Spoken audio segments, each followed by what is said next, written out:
ìyá Ayọ̀mídé o ó ránu gbà ire wọlé wá ó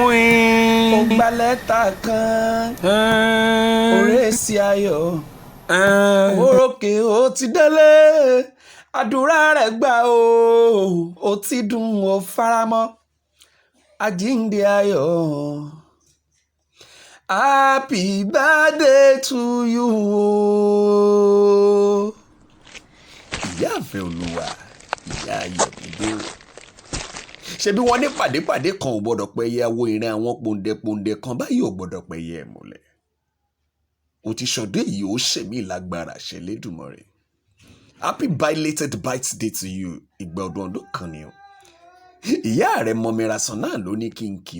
ọ́ délùú bàbá tó bí ọlọ́mọ nílùú ẹ̀sà òkè ìwọ lọmọ adélé tèjítèjì ń gbóòrìṣà ẹ̀sà òkè lẹ́ ń bẹ̀ lọ́wọ́ ẹ̀ nílé bàbá tó bí yín lọ́mọ ǹlẹ́ o ọmọ òpó òlé ọmọ òpó ránṣọ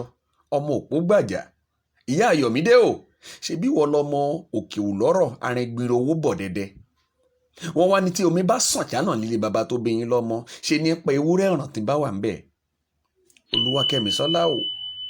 ṣebí wọ́n lọ́mọ omi onígẹ̀rù tí àjòjì ò gbúdọ̀ buwọ́ ẹsẹ̀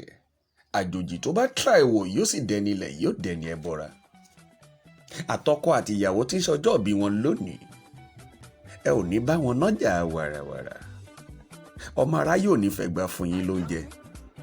ẹ ò rí ní róńgbó sọnù bí ó ṣe bí ọmọ happy birthday to you once again ìgbà ọdún kan ni o àbídàkùn Ayọ̀mídé méjì lórúkọ.